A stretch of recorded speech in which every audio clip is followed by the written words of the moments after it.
నా దగ్గరికి వచ్చింది తప్ప తను వేరే ఉద్దేశంతో కాదో, అన్న చెల్లెల అనుబంధానికి కూడా తప్పుడు అర్థం తీసేవాళ్ళు మీరు అని అజయ్ అయితే అసలు నిజాన్ని బయట పెడతాడో. నిజం తెలుసుకొని చాలా కుమిలిపోతూ ఉంటుంది నందిని అయితే. నన్ను క్షమించు అజయ్, నీ గురించి నేను అర్థం చేసుకోలేకపోయాను అని అంటూ ఉంటుంది. దాంతో ఇక అజయ్ అయితే, చూడు నందిని, నువ్వు నా ప్రాణం, ఎప్పుడూ కూడా నిన్ను నేను వదిలిపెట్టను, నీకు అన్యాయం చెయ్యను అని అజయ్ అయితే అంటూ ఉంటాడు. అప్పుడే నందిని అయితే అజయ్ని క్షమాపణ అడుగుతుంది. విన్నావు కదమ్మా, అజయ్ ఎప్పుడూ కూడా తప్పు చేయడు. నిజాలు తెలుసుకోకుండా ఒక ఆడపిల్ల మీద నింద వేయడం చాలా పెద్ద తప్పు అని అంటూ ఉంటాడు విష్ణు అయితే. ఇక సుధా అయితే, వదిన నేను ఇక్కడి నుంచి వెళ్ళిపోతాను, ఇక నేను ఇక్కడ ఉండను వదిన అని సుధా అయితే అంటూ ఉంటుంది. అప్పుడే ఇక నందిని అయితే, చూడు సుధా, అమ్మ చూసింది నిజం అనుకుంది, అమ్మది తప్పు కాదు, నీది తప్పు కాదు, నువ్వు కూడా అర్థం చేసుకో, ఆ సిచ్యువేషన్లో ఎవరున్నా కూడా అలాగే అర్థం చేసుకుంటారు అని నందిని అయితే సుధాకి నచ్చజెప్తుంది. ఇదంతా జరుగుతూ ఉండంగానే ఇక డాక్టర్ అయితే విష్ణుకి కాల్ చేస్తాడు. విష్ణుకి కాల్ చేసి అంటూ ఉంటాడు డాక్టర్ అయితే, డాక్టర్, మీరు ఆడిన నాటకంతో మొత్తానికి నేను అనుకున్నది సాధించాను అని అంటూ ఉంటాడు విష్ణు అయితే. మరి నా అమౌంట్ ఎప్పుడు పంపిస్తున్నారు సార్ అని అంటూ ఉంటే, పంపిస్తాను త్వరలోనే, కానీ మీరు నాకు ఇంకో హెల్ప్ చేసి పెట్టాలి అని విష్ణు డాక్టర్తో ఫోన్లో మాట్లాడుతూ ఉంటాడు. అప్పుడు ఇక వరలక్ష్మి అయితే విష్ణుకి కాఫీ తీసుకొని లోపలికి వస్తుంది. ఇక లోపలికి వచ్చి తను విష్ణు డాక్టర్తో మాట్లాడే మాటలను వింటూ ఉంటుంది. విష్ణుకి వరలక్ష్మి వచ్చిందన్న సంగతి తెలీదు. అప్పుడే వరలక్ష్మి వెనకాలే నించొని వింటూ ఉంటుంది.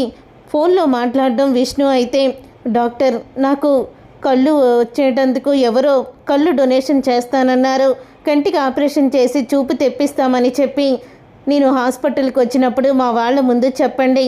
ఇక ఈ గుడ్డి నాటకానికి నేను తెర తీస్తాను. పిల్లలు పూర్తిగా నా వైపుకి తిరిగిపోయారు. నా చూపు వరలక్ష్మి వల్లే పోయిందని అందరూ కూడా నమ్మి తనని అసహించుకుంటున్నారు. ఏదైతే జరగాలనుకున్నానో ఇక అదే జరిగింది. ఇక నా మనసుకు చాలా హ్యాపీగా ఉంది అని అంటూ ఉంటే, అప్పుడే ఇంకా చెప్తూ ఉంటుంది వరలక్ష్మి మనసులో అనుకుంటూ ఉంటుంది, అంటే చూపు పోయిందని విష్ణు గారు నాటకం ఆడారు, విష్ణు గారి నాటకాన్ని తెలుసుకున్నాను అని వెంటనే వెన్నెల వైష్ణవి ఇద్దరిని దగ్గరికి రమ్మని, మీ నాన్న చూపు పోలేదో కేవలం నా మీద మీరు విరక్తి పెట్టుకోవాలని, మీరు నన్ను నా నుంచి దూరం కావాలని చూపు లేనట్టు నాటకం ఆడుతున్నారు అని వరలక్ష్మి అయితే పిల్లలకి చెప్పేస్తుంది. అది విని పిల్లలిద్దరూ అయితే విష్ణు దగ్గరికి వెళ్ళి అంటూ ఉంటారు, నాన్న, నీకు నిజంగానే చూపు పోయిందా? ఎందుకు నాన్న అమ్మని దూరం చేసుకోవాలని ఎందుకు అనుకుంటున్నావో? అసలు ఏం జరిగింది? అమ్మ అంటే నీకెందుకు అంత కోపం?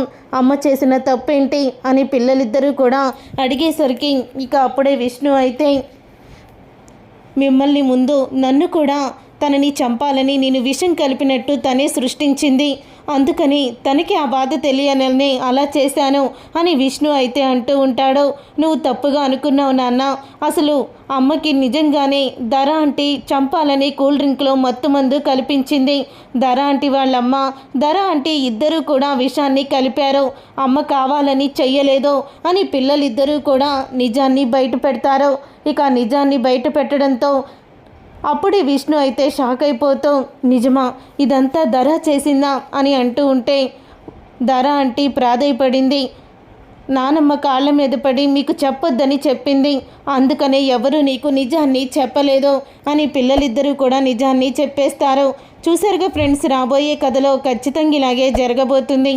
మరి ఇలాగే జరగాలని మీరైతే కోరుకుంటున్నారా? అయితే వీడియోని తప్పకుండా లైక్ చేయండి, షేర్ చేయండి, కామెంట్ చేయండి. వంటలక్క సీరియల్ అప్కమింగ్ ఎపిసోడ్స్ని టీవీలో కన్నా ముందుగా చూడాలనుకుంటే ఛానల్ని సబ్స్క్రైబ్ చేసుకొని పక్కనే ఉన్న గంట సింబల్పై ఆల్ అని క్లిక్ చేయండి.